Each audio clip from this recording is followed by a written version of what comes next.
넷째, 자기계발의 논리입니다. 한국에서 아주 널리 인기를 끌고 있는 개념입니다만 불평등 사회에 살아가는 사람들의 생존 전략이 되고 있습니다. 자기계발을 위한 수많은 책이 쏟아져 나오고 있고 수많은 학술 서적이 나오고 있고 심지어 자기계발이 하나의 독자적인 산업이 되었습니다.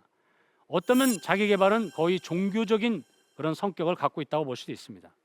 자기계발의 중요한 특징이 있습니다. 하나는 단순히 취직을 위해서만 자기계발을 하는 것이 아니라 일상생활에서 자기계발을 꾸준히 노력해야 된다는 믿음을 갖게 되는 겁니다.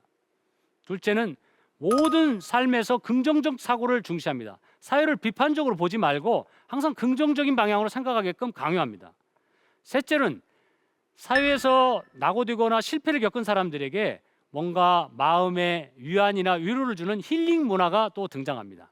이러한 심리학적인 메커니즘은 자기계발이 사실 경제학에서 교육과 직업훈련을 통해서 인적 자본을 올려야 임금이 올라간다는 그런 이론의 심리학적 변형처럼 보이기도 합니다. 사실은 내가 열심히 노력해야 행복해진다는 뿐 아니라 내가 열심히 실력을 쌓으면 취직도 잘 된다, 더 부자가 될 수 있다는 그런 논리를 사람들에게 확산시키는 겁니다. 결국 사회를 바꾸기보다는 현재 상태에 순응하는 사람으로 만드는 겁니다. 결국 자기계발을 통해서 다른 사람과 경쟁하는 게 삶의 목표가 되는 겁니다. 심리학 중에서 긍정심리학이 미국에서 시작하고 유행했지만 우리 한국의 심리학자들도 이에 가세했습니다. 베스트셀러 서적 상위에 오르면서 대중적으로 큰 인기를 얻고 있습니다. 긍정심리학은 긍정적인 태도가 행복감과 삶의 질을 높일 수 있다고 주장합니다. 그리고 외부지향적인 물질주의 가치를 버리라고 보랍니다. 내면의 평안을 추구해야 된다고 보는 겁니다. 그러나 이런 행복학이나 행복경제학이나 행복심리학에서는 부와 가난과 성공과 실패가 모두 개인에게 책임이 있는 것처럼 묘사합니다. 사회 구조적인 조건을 간혹 언급하긴 하지만 거의 무시하거나 외면합니다. 개인의 긍정적인 태도를 찬양하고 사회 문제는 철저하게 등을 돌립니다. 결국 이런 경쟁에서 실패한 사람들을 위해서 행복심리학은 또 다른 힐링과 멘토링을 제공됩니다. 최근에 베스트셀러가 됐던 아프니까 청춘이다 이런 등등의 책들은 청년들에게 인기가 있지만 왜 입시 지옥과 청년 실업이 심각했는지 이 어떠한 질문도 명확한 해답을 제시하지 않습니다. 혼자 있는 시간의 힘, 혼자 잘해주고 상처받지 마라 이런 대중심리학이 유행할수록 사람들은 더욱더 외롭고 힘들어집니다.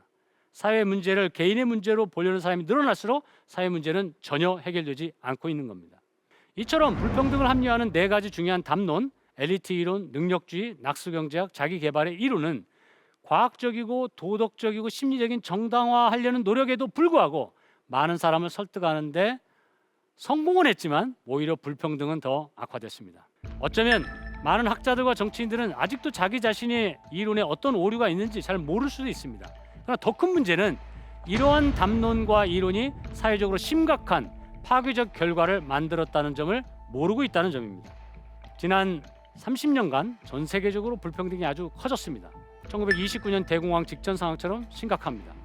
그래서 2008년 세계 금융위기 이후에 많은 세계적인 불평등에 저항하는 운동이 등장했습니다. 월가를 점령하라. 미국에서 일어났죠. 분노하는 사람들, 유럽을 흔들었습니다. 우리 한국에서도 촛불 집회 때 많은 사람들이 사회 경제적 불평등에 대해서 관심을 갖고 특히 젊은이들이 관심이 많았습니다. 그러면 평등이란 과연 무엇일까요? 평등은 일반적으로 모든 사람을 차별이 없이 동등하게 존중하거나 대우하는 상태로 볼 수 있습니다. 하지만 어떤 평등이 가능한지 설명하는 이론은 사실 쉽지 않습니다. 역사적으로 보면 1776년 미국 혁명 때 독립선언문에서 모든 사람은 평등하게 창조되었다 이런 문구가 있습니다. 몇 년 후에 1789년 프랑스 혁명 때 채택한 인권선언에도 사람은 평등한 권리를 가지고 자유롭게 태어났으며 그러한 상태로 존재한다 이렇게 쓰여 있습니다. 하지만 구체적으로 어떤 평등인지는 여기에서도 정확하게 나와 있지 않습니다. 영국의 명예혁명의 이론가인 존 로크는 모든 사람이 평등하게 창조되었다고 말했지만 이 역시도 여자들이 배제된 것에 대해서 큰 관심을 보이지 않았고 미국의 독립선언문 역시도 노예나 여자들에 대한 평등은 말하지 않았습니다. 반면에 프랑스 혁명에 영향을 준 장자크 루소는 사유재산이야말로 불평등의 기원이며 불평등의 원천이라고 주장했습니다. 루소는 이런 말을 했습니다. 어린애가 노인에게 명령을 하고 바보가 현명한 사람을 이끌고 대다수의 사람들이 굶주리고 있는데 필요한 최소한의 것마저 갖추지 못하는 판국인데 한 줌의 사람들에게는 사치품이 넘쳐난다는 것은 명백히 자연의 법칙에 위배된다고 비판했습니다. 실제로 프랑스 혁명 직후에 평등은 단순한 투표권이 아니라 사회경제적 평등까지 요구하는 목소리가 나오기 시작했습니다. 그 후에 19세기에는 카를 마르크스는 평등한 정치적 권리를 주장하는 정치적 해방은 한계가 있고 모든 사람이 사회경제적 불평등에서 벗어나는 인간 해방을 또는 사회 해방을 주장했습니다. 물론 마르크스가 예언한 대로 그 후로 빈부격차가 커지고 사회주의 노동운동이 소유럽에 널리 확산되었습니다. 동양에서도 이 평등이라는 개념은 19세기 이후에 서양을 통해서 도입되기 시작했습니다. 주로 일본 학자들이 한자로 번역했는데 한자 의미는 높고 낮은 등급이 없는 상태를 가리킵니다. 근데 이건 정말 서양의 수입품일까요? 동양에서도 사실은 평등의 가치는 오랫동안 있었던 걸로 보여집니다. 고대 인도의 불교는 힌두교의 카스트 제도와는 달리 굉장히 평등주의적이었습니다. 고대 중국은 노예제 사회가 있었고 신분 사회였지만 공자는 한 책에서 천하를 공공의 공유물로 삼는 대동을 이상향으로 말했습니다. 심지어 논어에서 위정자는 백성이 부족한 걸 걱정하지 말고 고르지 않은 것을 걱정하라 말했습니다. 백성이 가난한 것을 걱정하지 말고 불안해하는 것을 걱정하라고 말했습니다. 어쩌면 20세기 서양의 사회주의나 평등주의 그런 사상이 중국, 인도, 일본에 전파되었던 것도 이미 동양에서도 평등의 가치가 오랫동안 있었던 걸로 보였기 때문에 그게 쉽게 수용된 걸로 해석될 수도 있겠습니다. 우리 한국은 어떨까요? 한국에서도 불교의 유교를 영향을 받아서 상당히 평등의 사상은 오랜 역사를 가진 걸 봅니다. 조선 후기의 실학자들은 재산의 불평등까지 주장했습니다. 성호사설을 쓴 이익은 국토를 사실상 국유재산으로 간주하고 경작자에게 고루 분배하고 10% 정도의 세금을 징수하는 정전제를 제안했습니다. 하지만 다수의 노비나 여성을 제외한 평등이라는 한계는 가지죠. 갑신정변을 주도한 김옥균도 신분제 철폐를 주장했습니다. 신분철폐에 관해서는 최초의 주장이라고 볼 수 있습니다. 동학 농민전쟁에서도 동학교도들은 사람이 곧 하늘이다고 해서 더 평등에 적극적이었습니다. 심지어는 남녀 평등도 주장했습니다. 패정개혁 안에서 토지의 평균 분작을 주장했고 노비의 폐지를 주장하기도 했습니다. 오늘날 우리가 사용하는 평등은 사실상 서양에서 많이 비롯된 것인데 서양에서 사용하는 평등도 시대에 따라서 달라지는 것을 알 수 있습니다. 고대 그리스 시대에는 평등이란 말 대신에 정의라는 말을 많이 썼습니다. 아리스토텔레스의 니코마코스의 윤리학이라는 책을 보면 정의를 법을 지키거나 올바른 행동을 한다는 의미도 있었지만 평등의 한 형태로 간주한 것으로 볼 수 있습니다. 그는 이런 말을 냈습니다. 플루트에 재능이 있는 사람은 플루트를 주어야 된다. 즉 다시 말해서 신분이 높은 사람에게 플루트를 주거나 얼굴이 잘생기고 몸이 튼튼한 사람에게 플루트를 주거나 해서는 안 된다는 것입니다. 정의라는 것은 기계적인 평등을 말하는 것이 아니라 정말 그 사람에게 필요한 사람에게 능력 있는 사람에게 적절하게 부여되어야 한다고 보는 것입니다. 그러나 시간이 지나면서 로마 시대에 평등이라는 말이 등장했을 때 이때의 평등은 정의와 비슷하게 쓰이기도 했지만 주로 법률적 평등으로 이해됐습니다. 법 앞에서 만인이 평등하다는 주장이죠. 지금도 우리 한국의 대법원이나 전 세계의 대법원 앞에 로마 시대에 있었던 정의의 여신의 조각이 있습니다. 이 정의의 여신의 조각을 보면 눈을 가리고 있고 한 손에는 칼을 들고 한 손에는 천칭을 들고 있습니다. 눈을 가렸다는 것은 신분, 계급, 지위에 상관없는 공정한 판단력을 의미합니다. 저울은 균형을 의미하고 칼은 단호한 법의 결정을 의미하는 겁니다. 다시 말해서 정의란 평등의 또 다른 표현이었던 것이죠. 그러나 아까 말씀드린 대로 프랑스 혁명 이후에서는 사람들이 법률적 평등과 정치적 평등 외에도 사회경제적 평등에 관심을 갖기 시작했습니다. 그래서 지금은 오히려 평등을 한 가지 차원으로 보지 않고 크게 세 가지로 나누어서 학자들은 봅니다. 첫째, 법률적 평등, 둘째, 기회 평등, 셋째, 결과의 평등입니다. 먼저 법률적 평등을 보면 서양의 자연법과 같은 종교적 전통에서 비롯되었습니다. 영국의 인권헌장인 마그나 카르타를 보면 법률적 평등은 인간의 권리다 이런 표현이 써 있습니다. 13세기에 나온 말입니다. 여기서 가리키는 법률적 평등은 신체의 자유나 재판을 받을 권리, 언론 집회, 출판, 결사의 자유를 가리킵니다. 또 고문을 받지 않을 권리 이런 것도 포함되는 겁니다. 그러나 이 법률적 평등에서 중요한 건 법의 지배라는 원칙입니다. 이 법의 지배라는 것은 신분이 높거나 돈이 많거나 권력이 있는 사람이라서 법에서 더 우월한 위치에 서서는 안 된다고 보는 겁니다. 특권이나 반칙에 반대하는 겁니다. 법 앞에 평등을 강조하는 겁니다. 그래서 법률적 평등은 그러나 본질적으로 소극적 성격을 가집니다. 왜냐하면 법률적 평등은 특권에 근절해서 멈춥니다. 예를 들자면 우리 법에 부자와 가난한 사람을 빵을 훔치는 것은 절도행위로 감옥에 넣는다. 이렇게 하면 진정에 평등할까요? 부자들은 빵을 훔칠 일이 없습니다. 그러나 가난한 사람들은 먹을 게 없다면 빵을 훔치는 일을 마치 레미제라블의 장발장 같이 할 수도 있습니다. 그러니까 결국은 법률적 평등이라는 건 사실상 그 사람이 정말 평등하다고 하는 것을 보장하는 것은 아닌 것입니다. 그래서 법률적 평등은 사회의 실질적인 경제나 사회 영역에서의 평등까지 확대하는 능력을 갖고 있지는 못합니다. 두 번째, 기회의 평등입니다. 기회의 평등은 모든 사람이 부모의 재산과 지위와 같은 세습적 지위가 아니라 개인의 잠재적 역량을 실현할 기회의 평등을 가져야 한다고 주장합니다. 부모의 재산에 의해서 인생이 결정되면 우린 그건 기울어진 운동장이라고 말합니다. 인생이 동등한 출발을 위해서 평등한 운동장을 만들어야 한다고 보는 겁니다. 지금 그림을 보면 기울어진 운동장에서는 제대로 공정한 축구 경기를 할 수 없겠죠. 그래도 다음 그림을 보면 기울어진 운동장에서는 키가 작은 사람은 똑같은 의자를 놓는다면 그 운동장의 경기를 제대로 볼 수가 없습니다. 키가 작은 사람에게는 더 높은 의자를 줘야 됩니다. 즉 사회의 약자인 여성, 노인, 장애인 또는 소수민족들에게 더 긍정적인 우대나 배려가 필요하다는 겁니다. 한국의 대학 입시에서도 지역균형 할당제라든지 사회적 배려 입학제도 이와 유사한 사례입니다. 그런데 기회평등에는 두 가지 문제가 있습니다. 하나는 기회평등이 법률적 평등과 충돌할 수 있습니다. 우리 한국도 이런 사회적 배려라든지 약자에 대한 배려에 대해서 반발하는 경우가 있습니다. 이런 것들은 상당한 정도 사회적 합의가 필요한 내용입니다. 둘째는 기회평등을 아무리 제공을 해도 개인의 성과는 능력에 따라서 차이가 있을 수밖에 없습니다. 그럴 경우에 보상의 불평등이 여전히 존재할 수밖에 없습니다. 그래서 결과의 평등이라는 개념이 나왔습니다. 결과의 평등은 개인의 재능과 능력의 차이에 따른 차등적 보상이 만든 불평등한 상태를 조정해서 더 평등한 결과를 만들어야 한다고 주장합니다. 주로 사회주의나 공산주의 사회에서 강력한 주장이 나왔고 사회재산제의 철폐를 주장했습니다. 과거 소련이나 동유럽 사회주의 국가에서는 국영기업의 경영인과 노동자의 평균 임금은 10대 1을 넘지 못하게 했습니다.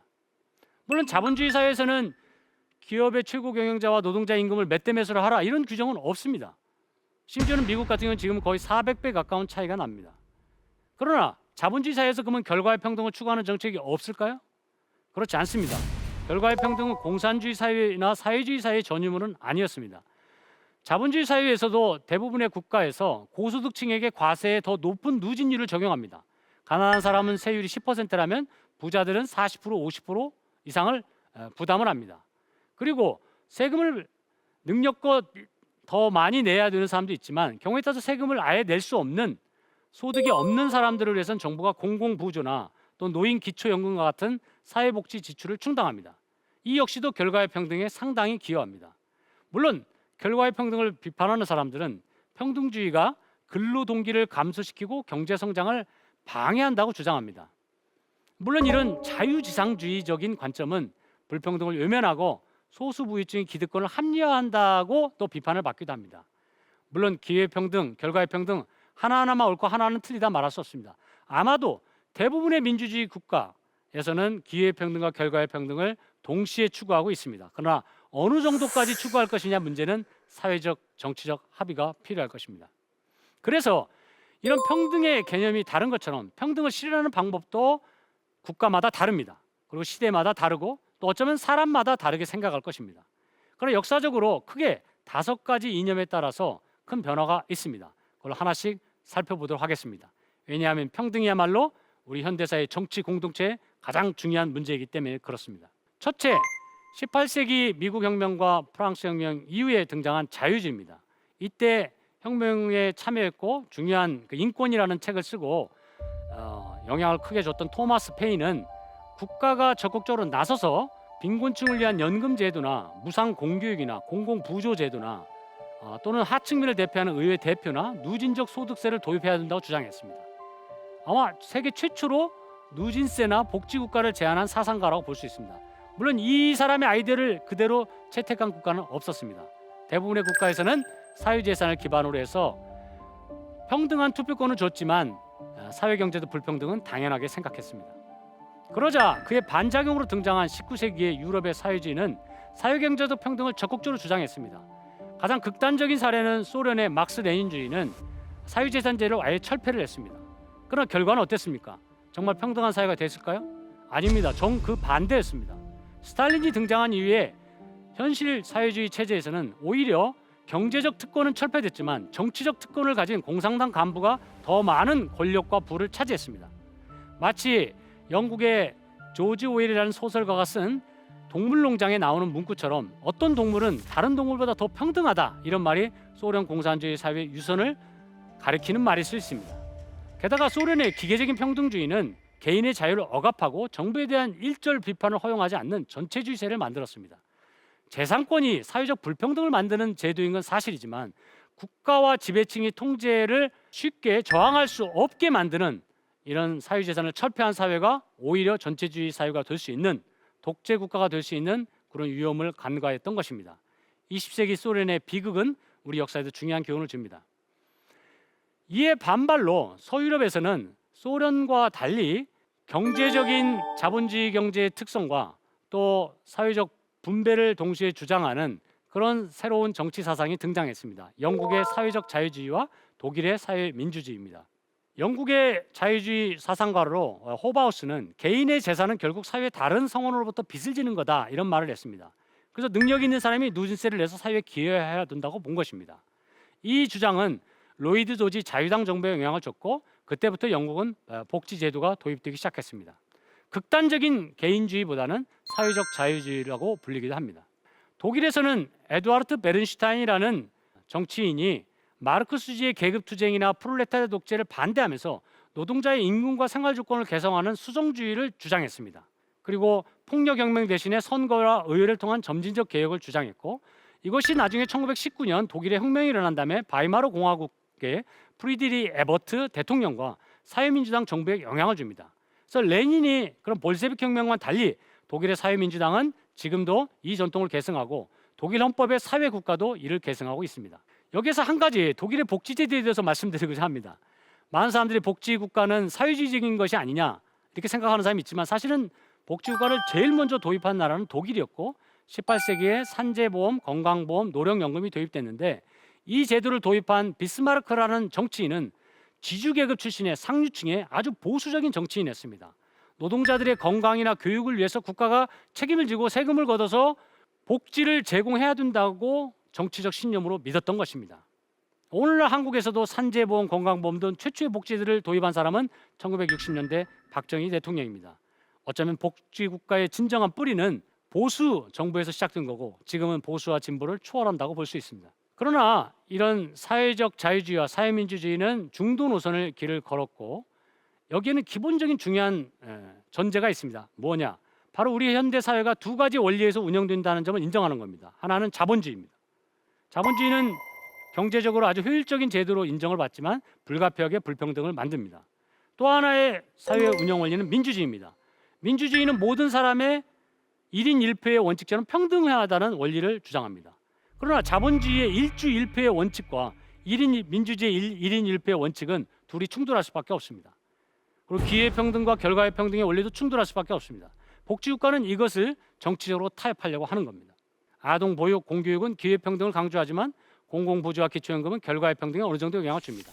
그리고 건강보험과 실업보험, 노령연금도 사회보장제도 평등 효과가 강합니다. 그래서 독일과 영국에서 사회보장제도가 일찍이 발전했고 전 세계로 확산이 됐습니다. 이로 인해서 1930년대 대공황 이후에 유럽과 미국이 부자와 빈곤층의 이런 계급 전쟁 상태를 해결할 수가 있었습니다. 복지국가는 서유럽의 발명품이었지만 2차 세계대전 이후에는 전 세계에 확산이 되었고 일본, 한국, 심지어 중국 공산주의 국가까지도 복지국가 제도가 도입되고 있습니다.